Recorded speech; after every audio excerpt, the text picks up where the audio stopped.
Students, आज हम जानेंगे द इमरजेंस ऑफ सोशियोलॉजी कि समाज शास्त्र का उद्भव कैसे हुआ। जो समाज शास्त्र का उद्भव है ये अगस्त काम्टे का उद्भव में विशेष योगदान रहा है। हजारों सालों से समाज की समस्याओं पर विचार व्यक्त किया जा रहा है। कौटिल्य का अर्थशास्त्र और अरस्तु की पॉलिटिक्स नामक पुस्तक इस बात का प्रमाण है। आज जब भी भारत एवं यूनान जैसे प्राचीन समाज को समझने की आवश्यकता होती है तो हम उन पुस्तकों का सहारा लेने को बाध्य हो जाते हैं। उसी तरह से दुनिया के अन्य प्राचीन समाजों के अध्ययन के लिए हम उन समाजों के कुछ प्राचीन ग्रंथों की मदद लेते हैं। इसके बावजूद समाजशास्त्र अन्य समाज विज्ञानों की तुलना में सबसे आधुनिक विषय है और भारत के लिए तो यह अति आधुनिक है। समाजशास्त्र इसलिए भी एक आधुनिक विषय है कि यह समाज की विभिन्न समस्याओं का एक विशेष नजरिया या पर्सपेक्टिव से वैज्ञानिक ढंग से अध्ययन करता है, जो इस विषय के आगमन के पहले किसी भी विषय में संभव नहीं हो पाया था। समाजशास्त्र एक समाज विज्ञान के रूप में लगभग कोई 120 साल पुराना है। समाजशास्त्र सोशियोलॉजी शब्द का प्रयोग सबसे पहले एक फ्रांसीसी दार्शनिक अगस्त कॉम्ट ने 19वीं सदी के पूर्वार्ध में किया था। इस शब्द का सोशियोलॉजी प्रथम वर्तनी है। चूंकि सोशियोलॉजी शब्द और उस विषय को सबसे पहले अगस्त कॉम्ट ने विकसित किया था, इसलिए उन्हें समाजशास्त्र का जनक यानी कि फादर ऑफ सोशियोलॉजी कहा जाता है। उन्होंने इस विषय की कल्पना फ्रांस की औद्योगिक क्रांति से उत्पन्न सामाजिक समस्याओं के अध्ययन के लिए की थी। समय के साथ धीरे धीरे यह विषय जर्मनी, इंग्लैंड और यूरोप के अन्य देशों में फैलता गया और आज यह सारी दुनिया में एक लोकप्रिय विषय के रूप में स्थापित हो गया। समाजशास्त्र के प्रारंभिक लेखकों में कॉम्ट के अलावा स्पेंसर, इमानुएल दुर्खिम तथा मैक्स वेबर के नाम विशेष रूप से लिए जाते हैं। समाजशास्त्र के विकास में इन लोगों का बहुत ही महत्वपूर्ण योगदान रहा है। आइए अब हम आपको द इमरजेंस ऑफ सोशियोलॉजी को विस्तार से बतलाने जा रहे हैं।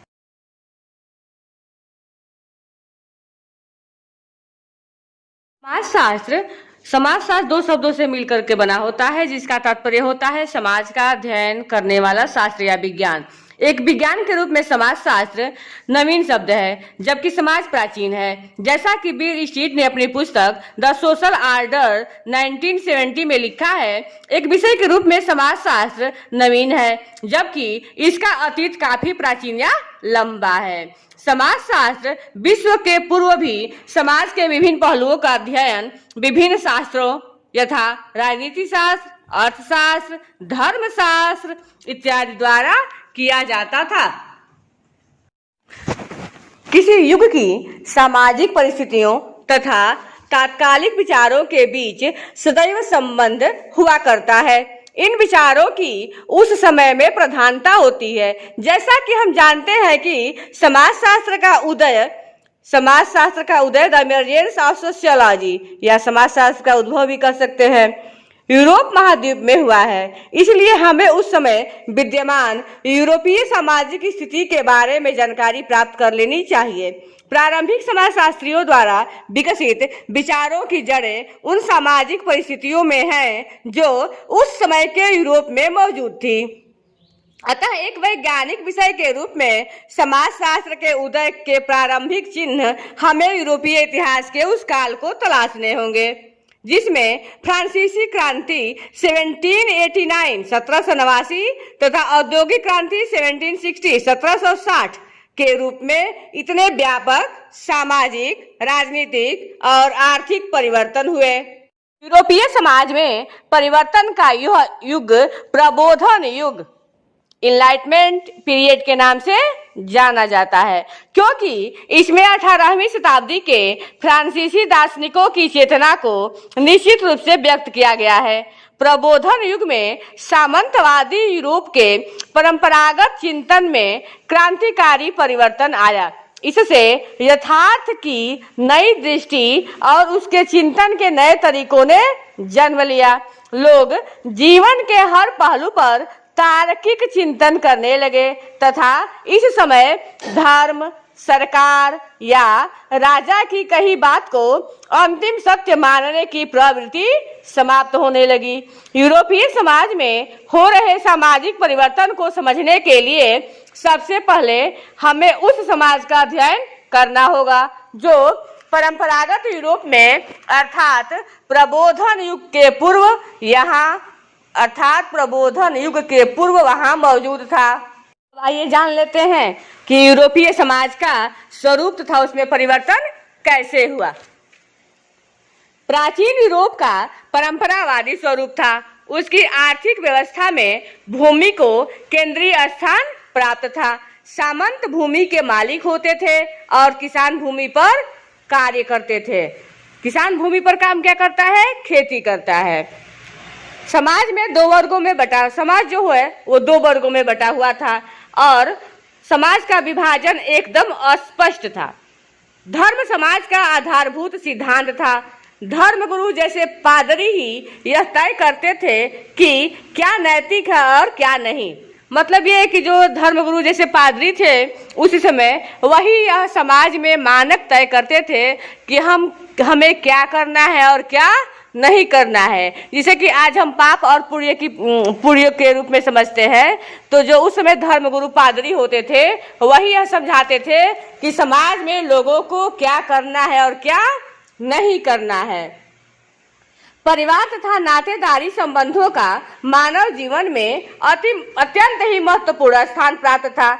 राजतंत्र की जड़ें समाज में बहुत गहरी जमी हुई थी। ऐसी मान्यता थी कि राजा को ईश्वर ने लोगों पर शासन करने के लिए भेजा है। मतलब ये कि जो यूरोपीय समाज था, जिस समय की बात हम कर रहे हैं, वो यूरोपीय समाज की जो बात कर रहे हैं, जिस समय समाजशास्त्र द इमरजेंस ऑफ सोशियोलॉजी, जिसमें समय समाजशास्त्र का उद्भव होने वाला था, तो उस समय ऐसे वहाँ के लोग मानते थे कि जो राजा होता है, मतलब कि जो वहाँ पर राजा था, जो वहाँ पर शासक था, जो प्रजा पर शासन करने वाला था, तो जो प्रजा पर शासन करता है उसको राजा ही कहते हैं।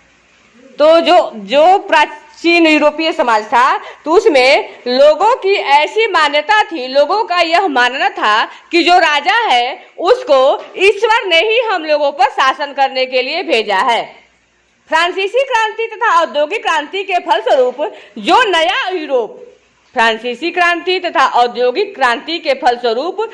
नया यूरोप उभर कर सामने आया, उसने प्राचीन यूरोप के हर मुख्य पहलू को चुनौती दी।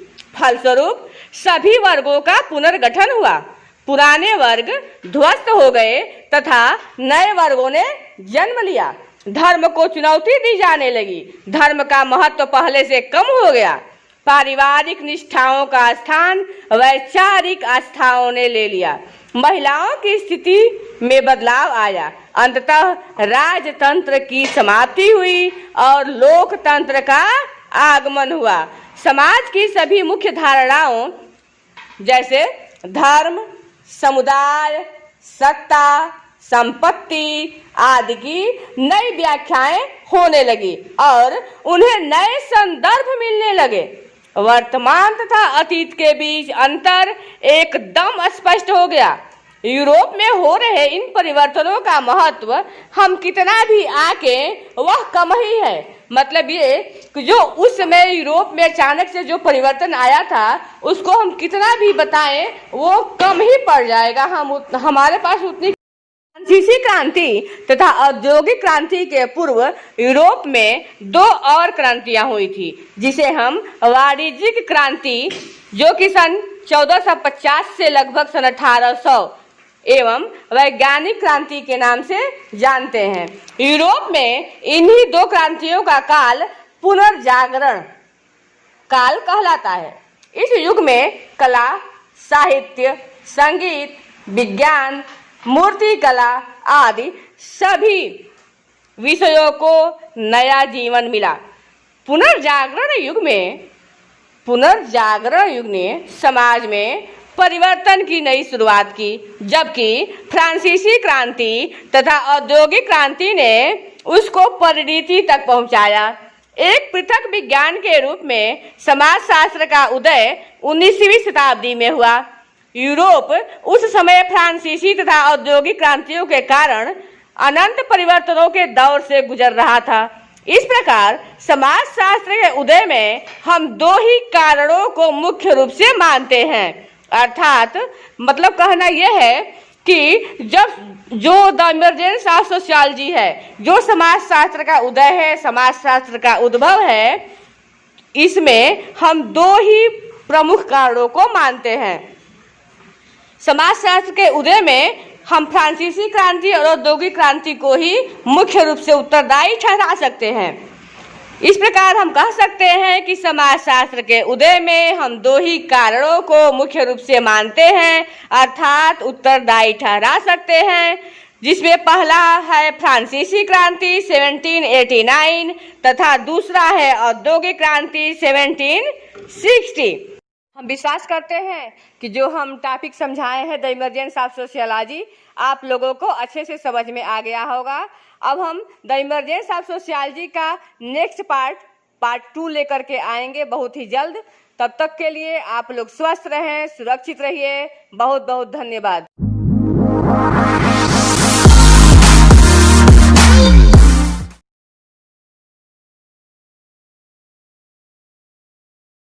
एवरीवन, आप लोग सोच रहे होंगे कि कितना लंबा टॉपिक लेकर के आई हैं, लेकिन आप लोग ये समझिए कि जब तक कोई भी अगर घर बनाना होगा तो जब तक नींव की खुदाई नहीं होगी, नींव बनेगी नहीं, तब तक किसी भी घर का निर्माण अधूरा है। इसीलिए जब आप विषय समाजशास्त्र पढ़ रहे हैं तो समाजशास्त्र विषय पढ़ रहे हैं तो आप लोगों के लिए यह जानना बहुत ही आवश्यक है कि समाजशास्त्र की शुरुआत कहाँ से हुई, कब हुई, कैसे समाजशास्त्र की शुरुआत हुई, कहाँ हुई, कब हुई, किसके द्वारा किया गया। इसके लिए यह आपका कॉन्सेप्ट क्लियर होना बहुत ज़रूरी है, जो कि भविष्य में चल कर के आपके net, JRF, TGT, PGT, assistant professor, बहुत सारे जॉब में जिसमें सोशियोलॉजी आता है, आपके बहुत ही काम आने वाले हैं ये टॉपिक। तो इसलिए इस टॉपिक को आप लोग ध्यान से सुनिए। ये टॉपिक बहुत ही इंटरेस्टिंग टॉपिक है और बहुत ही बेनिफिट देने वाला है आप लोगों को यह टॉपिक बहुत ही बेनिफिट देने वाला है। इसलिए लंबा टॉपिक हो गया है। जैसे कि मान लीजिए कि जब कोई शिशु जन्म लेता है, जब कोई नवजात जन्म लेता है, तो उस नवजात को समाज में रहने के लिए, अपने हाव भाव, अपने बोलने के लिए उसको कितनी मेहनत करनी पड़ती है। तो इसी प्रकार से समाजशास्त्र को जानने से पहले, समाजशास्त्र विषय को पढ़ने से पहले यह टॉपिक जान लेना बेहद ज़रूरी है, द इमरजेंस ऑफ सोशियोलॉजी। इसलिए जब भी आप हमारा लेक्चर सुने तो द इमरजेंस ऑफ सोशियोलॉजी पहले पार्ट 1 को सुने, फिर बाद में आप पार्ट 2 को सुने। आइए अब हम आपको लेक्चर, अब आपको हम बताते हैं the emergence of sociology part 2। औद्योगिक क्रांति। औद्योगिक क्रांति सन 1760 के आसपास ब्रिटेन में प्रारंभ हुई। इसने कपास, काटन तथा खनन, माइनिंग को प्रभावित किया।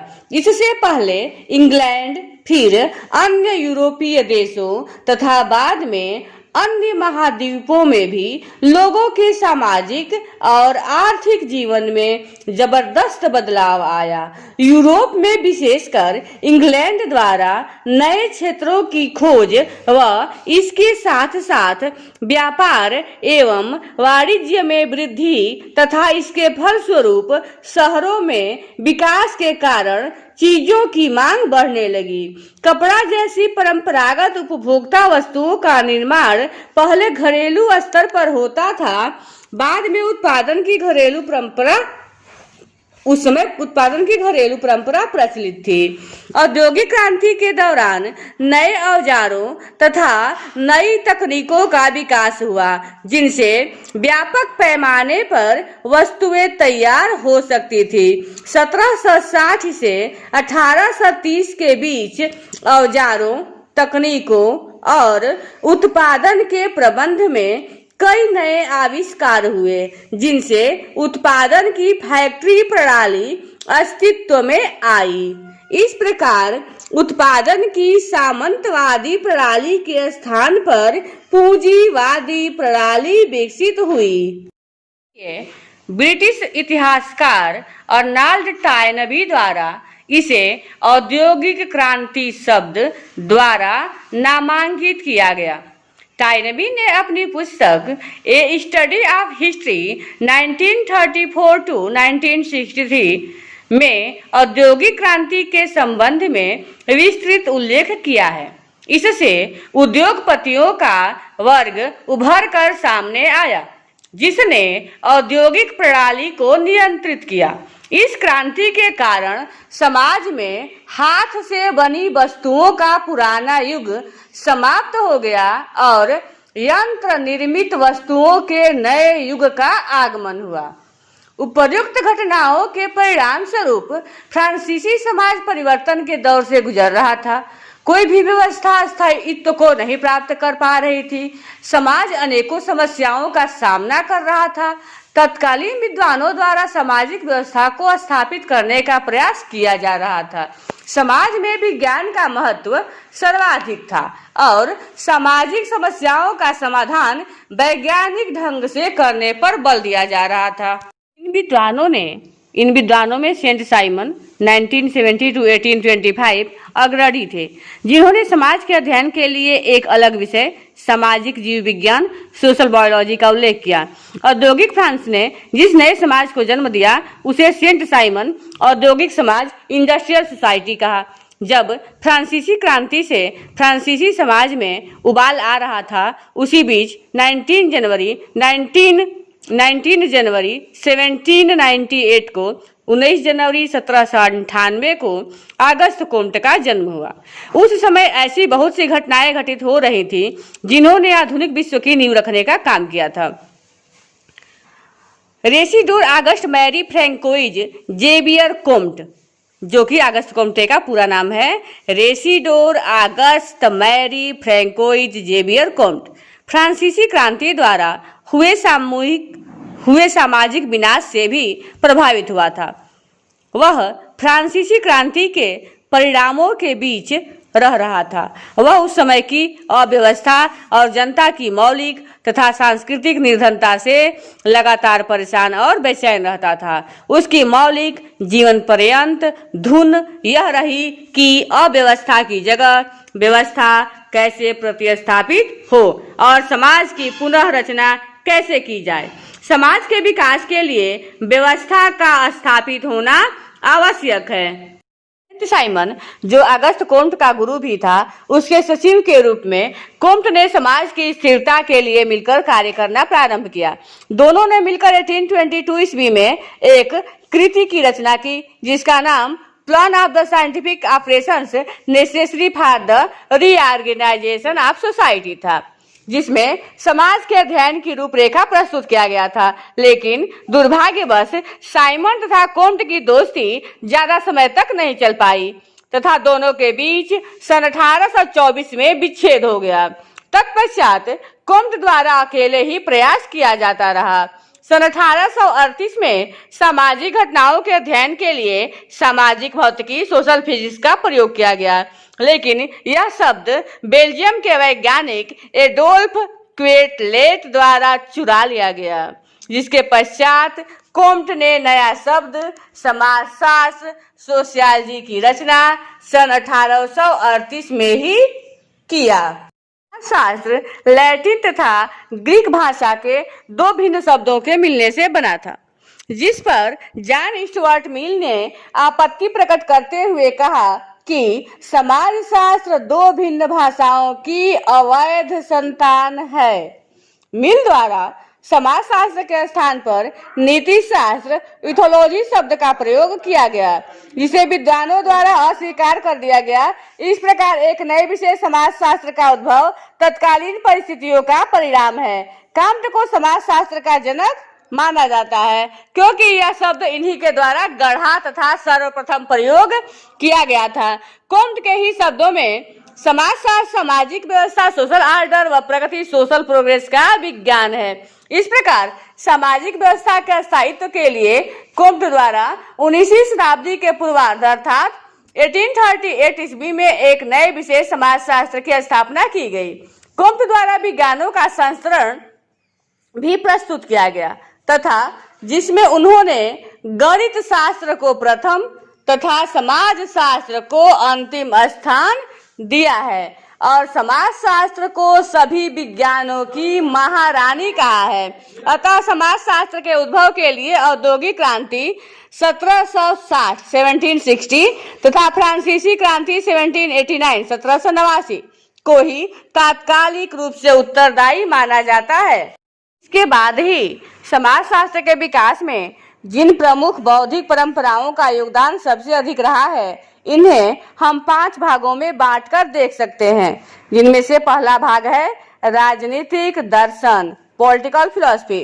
इस काल के विचारकों ने आधुनिक राजनीतिक व्यवस्थाओं जैसे प्रजातंत्र के सामाजिक आयामों की चर्चा की। पुराने राजनीतिक मूल्यों एवं परंपराओं को उखाड़ फेंकने का सुझाव दिया।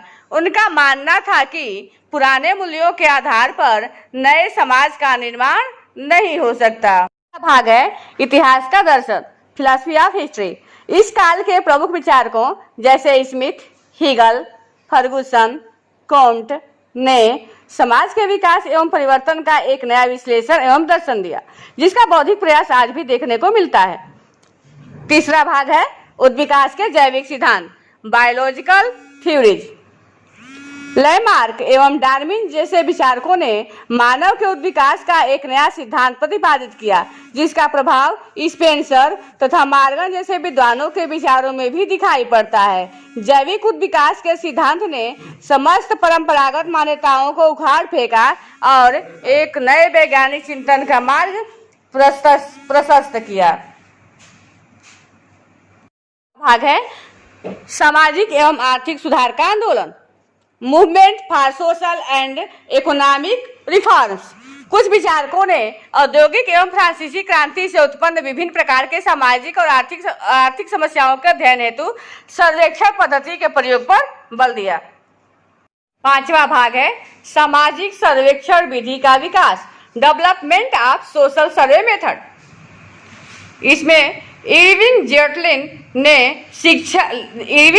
ने लिखा कि समाजशास्त्र की उत्पत्ति 2 विरोधी विचारधाराओं के बीच अंतःक्रिया से हुई है।